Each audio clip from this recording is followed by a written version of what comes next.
Friends, ಎಲ್ಲರೂ ಹೇಗಿದ್ದೀರಾ? ಚೆನ್ನಾಗಿದ್ದೀರಾ ಅಂತ ಅಂದ್ಕೊಳ್ತೀನಿ. ಇವತ್ತು ನಾನು ಮಾರ್ನಿಂಗ್ ವೀಡಿಯೋನ ಸ್ಟಾರ್ಟ್ ಮಾಡ್ತಾ ಇದ್ದೀನಿ. ಏನಕ್ಕಪ್ಪ ಅಂತಂದರೆ ನಿನ್ನೆ ಈವ್ನಿಂಗ್ ವ್ಲಾಗನ್ನು ನಾನು ಏನು ಮಾಡ್ಕೊಂಡಿದ್ದೀನಿ. ಈವ್ನಿಂಗು ಏನೇನೆಲ್ಲ ಆಯಿತು, ಯಾರು ಬಂದಿದ್ದಾರೆ ಗೆಸ್ಟು ಅಂತೇಳಿ ಶೇರ್ ಮಾಡಬೇಕಂತ ಅಂದ್ಕೊಂಡಿದ್ದೀನಿ. ನಮ್ಮ ಮನೆಯಲ್ಲಿ ಒಬ್ಬರು ಗೆಸ್ಟ್ ಬಂದಿದ್ದಾರೆ, ಯಾರು ಅಂತೇಳಿ ಹೇಳ್ತೀನಿ. ಕೊನೆವರೆಗೂ ವೀಡಿಯೋನ ನೋಡಿ, ನಿಮಗೆ ತುಂಬ ಇಷ್ಟ ಆಗುತ್ತೆ. ಹಾಗೆಯೇ ವೀಡಿಯೋ ಸ್ಟಾರ್ಟ್ ಮಾಡೋಕ್ಕಿಂತ ಮುಂಚೆ ಯಾರನ್ನೂ ನನ್ನ ಚಾನಲ್ನ ಸಬ್ಸ್ಕ್ರೈಬ್ ಮಾಡದೆ ನೋಡ್ತಾ ಇದ್ದೀರಾ, ದಯವಿಟ್ಟು ಪ್ಲೀಸ್ ನನ್ನ ಚಾನಲ್ನ ಸಬ್ಸ್ಕ್ರೈಬ್ ಮಾಡಿಕೊಂಡು ಸಪೋರ್ಟ್ ಮಾಡಿ ಅಂತ ಕೇಳ್ತಾ ಇವತ್ತಿನ ವೀಡಿಯೋನ ಸ್ಟಾರ್ಟ್ ಮಾಡ್ತಾಯಿದ್ದೀನಿ. ಏನು ಹೇಳಬೇಕು ಅಂತ ಅಂದ್ಕೊಂಡೆ ಅಂದರೆ, ಇವಾಗ ಮತ್ತೆ ವೀಡಿಯೋ ಸ್ಟಾರ್ಟ್ ಮಾಡಿದ್ದೇನಕ್ಕಪ್ಪ ಅಂತಂದರೆ, ಒಂದಷ್ಟು ಶಾಪಿಂಗ್ ಮಾಡ್ಕೊಂಡ್ಬಂದಿದ್ದೆ. ಅದೊಂದು ಸ್ವಲ್ಪ ತೋರಿಸ್ಬಿಡೋಣ ಅಂತ ಅನ್ನಿಸ್ತು. ಹಂಗಾಗಿ ಫಸ್ಟ್ ಬಂದು ನಾನು ಇದು ವೇರ್ ಮಾಡಿರುವಂಥ ಟಿ ಶರ್ಟ್ ಕಾಣಿಸ್ತಾ ಇದೆ ಅಂತ ಅಂದ್ಕೊಳ್ತೀನಿ. ಇಲ್ಲಿ ಏನು ಬರೆದಿದೆ ಅಂತಲೂ ನಾನು ಕೂಡ ಓದಿಲ್ಲ. ಈ ಥರ ಇದೆ ಟಿ ಶರ್ಟು. ಇನ್ನೊಂದು ಬಂದು ಇದೊಂದು ಚೆನ್ನಾಗಿದೆ ಅಂತ ಅಂದ್ಕೊತೀನಿ. ಸಿಂಪಲ್ ಆಗಿದೆ, ಮನೆಗೆ ಹಾಕ್ಕೊಳಕ್ಕಲ್ವಾ. ಇದು ಪ್ರೈಸ್ ಬಂದು ನೀವು ಶಾಕ್ ಆಗ್ತೀರಾ, ಎಲ್ಲೂ ಸಿಗೋಲ್ಲ ಈ ಪ್ರೈಸಿಗೆ. 99 ರುಪೀಸ್ ಒಂದು ವಿಶಾಲ್ ಮಾರ್ಟಲ್ಲಿ ತೊಗೊಂಬಂದಿದ್ದು. ಹಾಗಾಗಿ ಶೇರ್ ಮಾಡ್ತಾಯಿದ್ದೀನಿ. ಅದ್ರ ಜೊತೆಗೆ ಒಂದಷ್ಟು ಪಾತ್ರೆ ಐಟಮಲ್ಲಿ ಒಂದು ಸ್ವಲ್ಪ ಬೇಕಾಗಿತ್ತು ಅಂತ ತೊಗೊಂಬಂದೆ. ಇದು ಒಂದೆರಡು ಗ್ಲಾಸ್. ಇತ್ತೀಚೆಗೆ ಸ್ವಲ್ಪ ನಾನು ಎಲ್ದಿ ಡ್ರಿಂಕ್ ಬೆಳಗ್ಗೆನೇ ಸ್ವಲ್ಪ ಕಷಾಯ ಥರ ಮಾಡ್ಕೊಂಡು ಕುಡಿತಾ ಇದ್ದೀವಲ್ವ, ಅದಕ್ಕೆ ನನಗೆ ಲೋಟಗಳೇ ಅಡ್ಜಸ್ಟ್ ಆಗ್ತಾಯಿರಲಿಲ್ಲ. ಚಿಕ್ಕದಾಗಿತ್ತು, ಇಲ್ಲ ದೊಡ್ಡದಾಗಿಬಿಟ್ಟಿತ್ತು. ಹಾಗಾಗಿ ದೊಡ್ಡದ್ರಲ್ಲಿ ಜಾಸ್ತಿ ಮಾಡಿಕೊಂಡ್ರೆ ಕುಡಿಯೋದಕ್ಕಾಗಲ್ಲ, ಸ್ವಲ್ಪ ಕಡಿಮೆ ಮಾಡಿಕೊಂಡ್ರೆ ಅದು ಕುಡ್ದಂಗೂ ಅನಿಸಲ್ಲ ಅಂದ್ಬಿಟ್ಟು ಒಂದು ಮೀಡಿಯಮ್ಮಾಗಿ ನನಗೂ ನನ್ನ ಹಸ್ಬೆಂಡ್ಗೂ 2 ಗ್ಲಾಸ್ ತೊಗೊಂಬಂದೆ. ಅದಾದಮೇಲೆ ಒಂದು ಫಸ್ಟ್ ಒಂದು ಈ ಥರದ್ದಿತ್ತು, ಅದು ಏನಿದು ಹೋಗಿತ್ತು, ಇದಿರಲಿಲ್ಲ. ಮತ್ತು ಇಲ್ಲಿ ತೂತ ಬೇರೆ ಆಗಿಬಿಟ್ಟಿತ್ತು. ಹಾಗಾಗಿ ಅದು ಕಾಫಿ ಟೀ ಎಲ್ಲ ಮಾಡೋದಕ್ಕೆ ಈಗಲೂ ಯೂಸ್ ಮಾಡ್ತೀನಿ, ಬಟ್ ಕಷಾಯ ಎಲ್ಲ ಮಾಡ್ಕೊಳ್ಳೋದಕ್ಕೆ ಇರಲಿ ಇದೊಂದು ಅಂತೇಳಿ. ಚೆನ್ನಾಗಿತ್ತು, ಗಟ್ಟಿದೆ ಮಾತ್ರ. ಇದಕ್ಕೂ 99 ಪ್ರೈಸು. ಹಾಂ, ಕಾಣಿಸುತ್ತಾ ಇಲ್ಲೋ ಗೊತ್ತಿಲ್ಲ, ಚಿಕ್ಕದಾಗಿದೆ, ತೋರಿಸ್ತೀನಿ. 199 ಕಾಣಿಸ್ತಿಲ್ಲ. 199 MRP ಪ್ರೈಸ್ ಇರೋದು, 99 ಆಫರಲ್ಲಿ ಇತ್ತು. ಹಾಗಾಗಿ ಒಂದು ತೊಗೊಂಬಂದೆ. ತುಂಬ ಚೆನ್ನಾಗಿದೆ, ಗಟ್ಟಿಯಾಗಿ. ಇದೇನು ಇಲ್ಲೆಲ್ಲ ಮುರಿದೋಗುತ್ತಲ್ಲ, ಆ ಥರ ಆಗಲ್ಲ ಅಂತ ಅಂದ್ಕೊಂಡು ತೊಗೊಂಬಂದಿದ್ದೀನಿ. ನೋಡೋಣ. ಅದಾದಮೇಲೆ ಇದೊಂದು ಸ್ಟ್ರೈನರ್. ಇದು ನನಗೊಂದು ಅವಶ್ಯಕತೆ ಇತ್ತು. ತುಂಬ ದೊಡ್ಡದೊಂದಿತ್ತು. ಮೊಳಕೆ ಕಾಳೆಲ್ಲ ಮೊಳಕೆ ಬರ್ಸೋದಕ್ಕೆ ನೆನೆಸಿಟ್ರೆ ಅದನ್ನೆಲ್ಲ ಸ್ಟ್ರೈನ್ ಮಾಡೋಕ್ಕೆಲ್ಲನೂ ಅಷ್ಟು ಇದಾಗ್ತಿರ್ಲಿಲ್ಲ. ಹಂಗಾಗಿ ಅದೊಂದು ಬೇಕಿತ್ತು ಅಂಥೇಳಿ. ಅದು ಫುಲ್ಲು ಏನು ಕಾಫಿ ಟೀ ಸೋಸೋ ಬರುತ್ತಲ್ಲ ಜಾಲರಿ, ಆ ಥರದ್ದು ಬೇಕಿತ್ತು ನನಗೆ. ಬಟ್ ಆ ಥರ ಸಿಗಲಿಲ್ಲ, ತುಂಬ ಚಿಕ್ಕದಿತ್ತು. ಹಾಗಾಗಿ ಅದು ಸರಿ ಹೋಗಲ್ಲ ಅಂದ್ಬಿಟ್ಟು ಇದನ್ನು ತೊಗೊಂಬಂದೆ. ಇದು ಒಂದು ಸಖತ್ ಇಷ್ಟ ಆಯಿತು ಅಂತ ಹೇಳ್ಬೋದು. ಇದ್ರ ಜೊತೆಗೆ ಇನ್ನೊಂದು ಏನಪ್ಪ ಅಂದರೆ, ಮಕ್ಕಳಿಗೆ ಲೂಡೋದು ಒಂದು ತೊಗೊಂಬಂದ್ವಿ. ಅವರು ವಾಲಿಬಾಲ್ ತೊಗೊಂಬರೋಕ್ಕೆ ಹೇಳಿದರು. ವಾಲಿಬಾಲ್ ಅಷ್ಟು ಚೆನ್ನಾಗಿರಲಿಲ್ಲ ಅಲ್ಲಿ, ಹಂಗಾಗಿಬಿಟ್ಟು ಸದ್ಯಕ್ಕೆ ಅಂತ ಲೂಡೋ ತೊಗೊಂಬಂದಿದ್ದು. ಎಮರ್ಜೆನ್ಸಿ ಮನೇಲಿರುವಾಗ ಬೇಜಾರಾಗುತ್ತೆ ಅಂತ ಹೇಳ್ತಾಯಿದ್ರು. ಹಂಗಾಗಿ ಅದೊಂದು ತೊಗೊಂಬಂದ್ವಿ. ಅದು ಸೇಮ್ 99 ರುಪೀಸು. ಆಲ್ಮೋಸ್ಟ್ ನಾನು ಯಾರು ತೊಗೊಂಡಿದ್ದೆಲ್ಲನೂ ಅಷ್ಟೇ ಇತ್ತು, 99. ಇದಿಷ್ಟು ತೊಗೊಂಬಂದಿದ್ದು. ಇದಿಷ್ಟನ್ನು ಶೇರ್ ಮಾಡಬೇಕಿತ್ತು. ಹಂಗಾಗಿ ನಾನು ವೀಡಿಯೋನ ಈಗಲೇ ಕಂಟಿನ್ಯೂ ಮಾಡಿದೆ. ನಿನ್ನೆ ಈವ್ನಿಂಗ್ ವ್ಲಾಗ್ ಜೊತೆ ಈ ಒಂದು ಇದನ್ನು ಆ್ಯಡ್ ಮಾಡಬೇಕಂತ ಅಂದ್ಕೊಂಡಿದ್ದೀನಿ.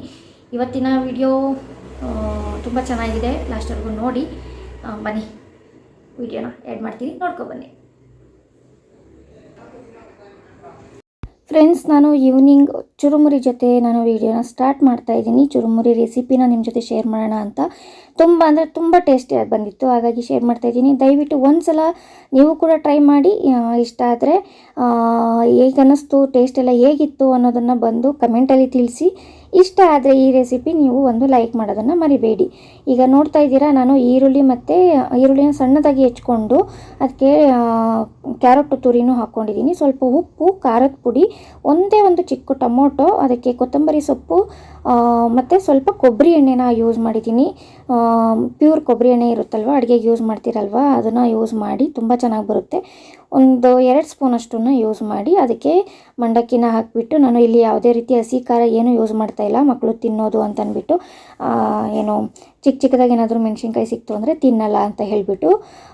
ಮತ್ತು ಗ್ಯಾಸ್ಟ್ರಿಕ್ ಆಗೋದಕ್ಕೂ ಹಸಿಮೆಣ್ಸಿನ್ಕಾಯಿ ಯೂಸ್ ಮಾಡ್ತಾಯಿಲ್ಲ. ಮಂಡಕ್ಕಿ ಗ್ಯಾಸ್ಟ್ರಿಕ್ ಅಂತಾರೆ, ಬಟ್ ನನಗೆ ಯಾವತ್ತೂ ಗ್ಯಾಸ್ಟ್ರಿಕ್ ಥರ ಫೀಲ್ ಆಗಿಲ್ಲ ಮಂಡಕ್ಕಿ ಅಂತ ಹೇಳ್ಬೋದು. ಅದಾದಮೇಲೆ ಇವಾಗ ಎಲ್ಲ ರೆಡಿ ಆದಮೇಲೆ ಸರ್ವ್ ಮಾಡ್ತಾಯಿದ್ದೀನಿ ಅಷ್ಟು ಜನಕ್ಕೂ. ಹಸ್ಬೆಂಡು ಬಜ್ಜಿ ಬೋಂಡ ಎರಡೂ ಮೆಣ್ಸಿನ್ಕಾಯಿ ತೊಗೊಬರ್ರಿ ಅಂದರೆ ಬೋಂಡನೇ ತೊಗೊಂಬಂದಿದ್ರು. ಹಂಗಾಗಿ ಇವಾಗ ಎಲ್ರಿಗೂ ಕೊಟ್ಬಿಡೋಣ, ತಿಂದ್ಬಿಟ್ಟು ಟೇಸ್ಟಾಗಿದೆ ಅಂತ ಹೇಳ್ತಾರೆ ಅಂತ ಸರ್ವ್ ಮಾಡ್ತಾಯಿದ್ದೆ. ನನ್ನ ಹಸ್ಬೆಂಡೂ ಬೇಗನೆ ಬಂದಿದ್ದರು, ಹಂಗಾಗಿ 4 ಜನಕ್ಕೂ ಹಾಕ್ಕೊಂಡೋಗಿ ಕೊಡ್ತಾಯಿದ್ದೀನಿ. ಈಗ ನೋಡ್ತಾ ಇದ್ದೀರಾ ಪ್ರತಿಯೊಬ್ಬರೂ ಕೂತ್ಕೊಂಡು ತಿಂತಾ ಇದ್ವಿ. ಇದರಲ್ಲಿ ಖಾರ ಹಾಕೋದು ಮರ್ತೋಗಿದ್ದೆ, ಅಂದರೆ ಮಿಕ್ಸರ್ ಹಾಕೋದನ್ನು ಮರ್ತೋಗ್ಬಿಟ್ಟಿದ್ದೆ. ನೀವು ಇದ್ದರೆ ಹಾಕ್ಕೊಳ್ಳಿ. ನನ್ನ ಹಸ್ಬೆಂಡು ಪ್ಲೇಟ್ಗೆ ಹಾಕ್ಕೊಂಬಂದಿದ್ರು ಮಿಕ್ಸರ್, ಅದನ್ನು ನೋಡುವಾಗ ಅಯ್ಯೋಯ್ಯೋ ಹಾಕಿಲ್ಲಲ್ಲ ಅಂತ ಅನ್ನಿಸ್ತು ನನಗೆ. ಆಮೇಲೆ ಮರ್ತೋಯ್ತು. ಇನ್ನೇನೆಲ್ಲ ತಿನ್ನೋದೇ ಆಗಿತ್ತು, ಇನ್ನೊಂದು ಅರ್ಧ ಇತ್ತಲ್ವ, ಮತ್ತಿನ್ನೇನು ಅಂದ್ಕೊಂಡು ಹಂಗೆ ತಿಂದ್ವಿ. ಬಟ್ ಟೇಸ್ಟು ಹಂಗೇ ಸಖತ್ತಾಗಿತ್ತು. ಖಾರ ಹಾಕ್ಕೊಂಡ್ರೆ ಹೆಂಗಿತ್ತು ಅಂತ ನನ್ನ ಹಸ್ಬೆಂಡ್ ಕೇಳಿದರೆ ಗೊತ್ತಿರೋದು, ಕೇಳಲಿಲ್ಲ, ನಾನು ಮರ್ತೋದೆ. ಹಿಂಗೇನೋ ಒಂದು ಸಲ ಟ್ರೈ ಮಾಡಿ, ತುಂಬ ಚೆನ್ನಾಗಿ ಬರುತ್ತೆ. ಅದಾದಮೇಲೆ ನಾನಿವಾಗ ಸಾಂಬಾರು ಮಾಡೋಣ ಅಂತ ರೆಡಿ ಮಾಡ್ಕೊತಾ ಇದ್ದೀನಿ. ಅದು ಮಂಡಕ್ಕಿಲ್ಲಿ ಸ್ವಲ್ಪ ನಿಂಬೆಹಣ್ಣು ಹಿಂಡಿದ್ದೆ, ನಾನು ಹೇಳಲಿಲ್ಲ ಅನಿಸುತ್ತೆ. ಸ್ವಲ್ಪ ನಿಂಬೆಹಣ್ಣು ಹಿಂಡ್ಕೊಳ್ಳಿ, ಇನ್ನೂ ಚೆನ್ನಾಗಿರುತ್ತೆ ಟೇಸ್ಟು. ಇವಾಗ ಏನು ಸಾಂಬಾರು ಅಂದರೆ ಅಲಸಂದೆ ಕಾಳನ್ನು ನೆನೆಸಿಟ್ಟಿದ್ದೆ ಸ್ವಲ್ಪ ಸಂಜೆ, ಅದರದ್ದು ಬಸ್ಸಾಂಬಾರು ಮಾಡೋಣ ಅಂತೇಳಿ ರೆಡಿ ಮಾಡ್ಕೊತಾ ಇದ್ದೀನಿ. ಇಲ್ಲಿ ಈರುಳ್ಳಿ ಮತ್ತು ಟೊಮೊಟೊ ಎರಡನ್ನೂ ಒಂದೊಂದು ಕಟ್ ಮಾಡಿಕೊಂಡು, ಸ್ವಲ್ಪ 1 ಗಡ್ಡೆಯಷ್ಟು ಬೆಳ್ಳುಳ್ಳಿ ತೊಗೊಂಡು ಸುಲ್ಕೊಂಡು ಸಿಪ್ಪೆ ಸಮೇತ ಹಾಕಿಲ್ಲ, ಅದನ್ನು ಎಲ್ಲನೂ ಹುರ್ಕೊಂಡಿದ್ದೀನಿ. 1 ಸ್ಪೂನಷ್ಟು ಎಣ್ಣೆ ಹಾಕ್ಕೊಂಡು ಹುರ್ಕೊಂಡು ಅದನ್ನು ಸಪ್ರೇಟಾಗಿ ಅದ್ರ ಜೊತೆಗೆ ಸ್ವಲ್ಪ ಜೀರಿಗೆ, ಸ್ವಲ್ಪ ಕೊತ್ತಂಬರಿ ಸೊಪ್ಪು, ಇವಾಗ ಬೇಯಿಸಿಟ್ಟಿರುವಂಥ 2 ವಿಷಲ್ ಹೊಡ್ಸ್ಕೊಂಡಿದ್ದೆ ಒಂದು ಅಲಸಂದೆ ಕಾಳು, ಕೆಂಪು ಅಲಸಂದೆ ಕಾಳು ಹಾಕ್ಕೊಂಡಿದ್ದೀನಿ. ಇದಿಷ್ಟನ್ನು ಹಾಕ್ಕೊಂಡು ನಾವು ಏನು ಕೆಲವೊಬ್ಬೊಬ್ಬರು ಸಾಂಬಾರು ಪುಡಿ ಹಾಕ್ಕೋತಾರೆ ಬಸ್ಸಾಂಬಾರಿಗೂ. ಸಾಂಬಾರು ಪುಡಿ ಹಾಕೋಕ್ಕೆ ಹೋಗಬಾರ್ದು, ಬಸ್ಸಾಂಬಾರಿಗೆ ಏನಿದ್ರು ಕಾಳು ಹಾಕಿನೇ ರುಬ್ಬಬೇಕು. ಆಮೇಲೆ ತೆಂಗಿನಕಾಯಿ ತುರಿ, ಇದು ಹುರಿದಿಟ್ಟಿರೋ ಮೆಣಸಿನ್ಕಾಯಿನೂ ಹಾಕ್ಕೊಂಡಿದ್ದೀನಿ. ಸ್ವಲ್ಪ ಹುಣಸೆಹಣ್ಣನ್ನು ನೆನೆಸೋದು ಮರ್ತಿದ್ದೆ, ಹಂಗಾಗಿ ರುಬ್ಕೊಳ್ಳೋದು ಲೇಟ್ ಆಯಿತು. ಸ್ವಲ್ಪ ಹುಣಸೆಹಣ್ಣನ್ನು ಮುಂಚೆನೇ ನೆನೆಸ್ಕೋಬೇಕು, ಸ್ವಲ್ಪ ಟೊಮೊಟೊನೂ ಹಾಕಿರ್ತೀವಲ್ವ, ಹಂಗಾಗಿ ಸ್ವಲ್ಪ ಹುಣಸೆಹಣ್ಣನ್ನು ಹಾಕಿ ಇವಾಗ ನಾನು ಅಷ್ಟರೊಳಗಡೆ ಕಾಳಿಗೆಲ್ಲ ಒಗ್ಗರಣೆ ಹಾಕ್ಕೊಂಬಿಡೋಣ ಅಂಥೇಳಿ ಬಸ್ಕೊಂಡಿದ್ದೀನಿ. ಅದನ್ನು ಬಸ್ಕೊಂಡಾದಮೇಲೆ ಇಲ್ಲಿ ಈರುಳ್ಳಿ, ಕರಿಬೇವು ಮತ್ತು ಹಸಿಮೆಣ್ಸಿನ್ಕಾಯಿನ ಹಾಕಿ ಒಗ್ಗರಣೆ ಕೊಡ್ತಾಯಿದ್ದೀನಿ.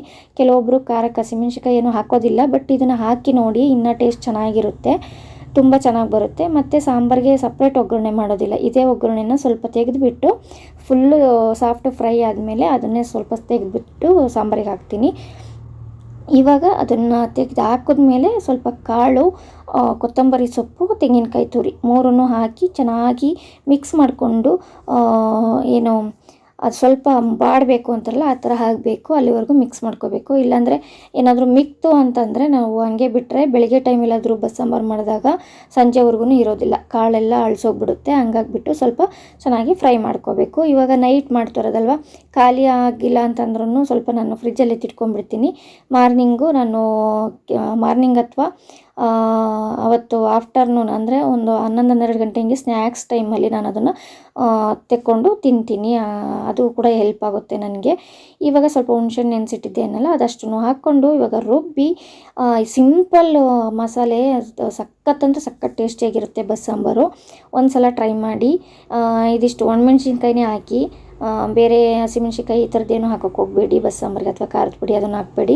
ಒಣಮೆಣ್ಸಿನ್ಕಾಯಿನೇ ಈ ಥರ ಸ್ವಲ್ಪ ಎಣ್ಣೆ ಹಾಕಿ ಹುರಿದು ಹಾಕ್ಕೊಳ್ಳಿ, ಚೆನ್ನಾಗಿರುತ್ತೆ. ಟೇಸ್ಟ್ ನೋಡಿದ್ರೆ ಸ್ವಲ್ಪ ಉಪ್ಪು ಕಡಿಮೆ ಅಂತ ಅನ್ನಿಸ್ತು.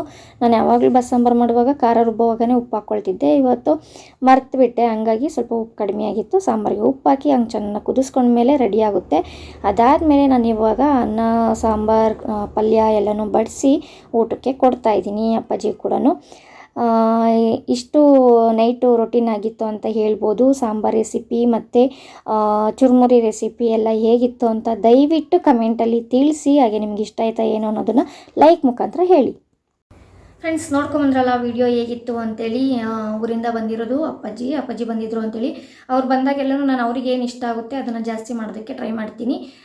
ಆದರೆ ಅವರಿಗೆ ನಮ್ಮ ಮನೇಲಿ ಯಾವಾಗಲೂ ಅಶಂಬ್ರ ಅಂತ ಒಂದು ಸಾಂಬಾರು ಮಾಡ್ತೀವಿ, ಅದು ಅಂದರೆ ಫೇವ್ರೇಟು. ಸ್ವಲ್ಪ ಬಜ್ಜಿ ಬೋಂಡ ಅಂತಂದರೆ ಸ್ವಲ್ಪ ಇಷ್ಟ ಆಗುತ್ತೆ. ಮಾಡೋಣ ಅಂಥೇಳಿ ನಾನು ಏನು ಮೆಣಸಿನ್ಕಾಯಿ ಇರಲಿಲ್ಲ ಅಂತೇಳಿ ತೊಗೊಂಬರಕ್ಕೆ ಕಳಿಸಿದ್ದು ನಮ್ಮ ಮನೆಯವ್ರನ್ನ. ಅವ್ರು ಬೋಂಡನೇ ತೊಗೊಂಬಂದ್ಬಿಟ್ಟಿದ್ರು, ಆಲೂಗಡ್ಡೆದ್ದು ಮೆಣಸಿನ್ಕಾಯಿ ಎರಡನ್ನೂ ತೊಗೊಂಬಂದಿದ್ರು. ಹಂಗಾಗಿ ಏನು ಮಾಡಿದೆ, ಅಪ್ಪಾಜಿನೇ ಹೋಗಿ ಮಕ್ಕಳಿಗೇನೂ ತೊಗೊಂಬಂದಿರಲಿಲ್ಲ. ಮಧ್ಯಾಹ್ನ ನಾವೆಲ್ಲಾದರೂ ಮನೇಲಿಲ್ಲ ಅಂದರೆ ಮತ್ತು ಡೋರ್ ಕ್ಲೋಸ್ ಮಾಡ್ಕೊಂಡು ಮತ್ತು ಆಚೆ ನಿಂತ್ಕೋಬೇಕಾಗುತ್ತೆ ಅವನ್ನೆಲ್ಲ ಇಟ್ಕೊಂಡು ಅಂತ ಫಸ್ಟ್ ನೋಡೋಣ ಅಂತೇಳಿ ಹಂಗೆ ಬಂದಿದ್ರು ಬರೀ ಕೈಲಿ ಅಂತ. ಸಂಜೆ ಮತ್ತೆ ಮಕ್ಕಳು ಬಂದಮೇಲೆ ಹೋಗ್ಬಿಟ್ಟು ಸ್ವಲ್ಪ ಅವ್ರಿಗೆ ತಿನ್ನೋದಕ್ಕೆ ಏನೇನೋ ತೊಗೊಂಬಂದರು, ಖಾರ, ಬಿಸ್ಕೆಟು, ಮಂಡಕ್ಕಿ ಈ ಥರದ್ದು ಏನೇನೋ ತೊಗೊಂಬಂದರು. ಆಮೇಲೆ ಖಾರ ಮಂಡಕ್ಕಿ ಬರೀ ತಿಂದರೆ ಚೆನ್ನಾಗಿ ಅನಿಸಲ್ಲ ಅಂದ್ಬಿಟ್ಟು ಚುರುಮುರಿ ತುಂಬ ದಿನ ಆಗಿತ್ತು ನಮ್ಮ ಮನೇಲಿ ಮಾಡಿ, ಹಾಗಾಗಿ ಚುರುಮುರಿ ಮಾಡಿದ್ದೆ. ಸಿಂಪಲಾಗಿ ಮಾಡಿದ್ದೆ, ಅದಕ್ಕಾಗಿ ನಿಮ್ಮ ಜೊತೆ ಶೇರ್ ಮಾಡಿದ್ದೀನಿ ಯಾವ ರೀತಿ ಮಾಡಿದ್ದೀನಿ ಅಂತ. ತುಂಬಾ ಟೇಸ್ಟಿಯಾಗಿ ಬರುತ್ತೆ. ಒಂದು ಸಲ ರೀತಿಯಾಗಿ ಟ್ರೈ ಮಾಡಿ ಬಂದು ಮತ್ತು ನನ್ನ ಕಮೆಂಟಲ್ಲಿ ಕಮೆಂಟ್ ಮಾಡಿ ಹೇಗಿತ್ತು ಟೇಸ್ಟ್ ಅಂತ. ಯಾಕಂದರೆ ಮಕ್ಕಳು ನಮ್ಮ ಮನೇಲಿ ಇಷ್ಟಪಟ್ಟು ತಿಂತಿರಲಿಲ್ಲ, ಅಂಥವರು ತುಂಬ ಇಷ್ಟಪಟ್ಟು ತಿಂದರು, ಹಾಗಾಗಿ ಶೇರ್ ಮಾಡಿದ್ದು. ಓಕೆ, ಇವತ್ತಿನ ವಿಡಿಯೋ ಇಷ್ಟ ಆಗಿದೆ ಅಂತ ಅಂದ್ಕೊಳ್ತೀನಿ. ಇಷ್ಟ ಆಗಿದೆ ಲೈಕ್, ಶೇರ್, ಕಮೆಂಟ್, ಹಂಗೇ ದಯವಿಟ್ಟು ಸಬ್ಸ್ಕ್ರೈಬ್ ಮಾಡ್ಕೊಂಡು ಸಪೋರ್ಟ್ ಮಾಡ್ತೀರಾ ಅಂತ ಹೋಪ್ ಇಟ್ಕೊಂಡು ನಾನು ಕೇಳ್ತಾ ಇದ್ದೀನಿ. ಸಬ್ಸ್ಕ್ರೈಬ್ ಮಾಡ್ಕೊಳ್ಳಿ, ಹಾಗೆ ಸಪೋರ್ಟ್ ಮಾಡಿ, ನಿಮ್ಮ ಫ್ಯಾಮಿಲಿ ಫ್ರೆಂಡ್ಸ್ ಜೊತೆ ಶೇರ್ ಮಾಡಿ, ನನ್ನ ವೀಡಿಯೋಸ್ ಇನ್ನೂ ಹೆಚ್ಚು ಜನಕ್ಕೆ ರೀಚ್ ಆಗಲಿ ಅಂತ ದಯವಿಟ್ಟು ಕೇಳ್ಕೊಳ್ಳಿ ಅಂತ ಹೇಳ್ತಾ ಇವತ್ತಿನ ವಿಡಿಯೋ ಎಂಡ್ ಮಾಡ್ತೀನಿ. ಸಿಗ್ತೀನಿ. Take care. ಬಾಯ್ ಬಾಯ್.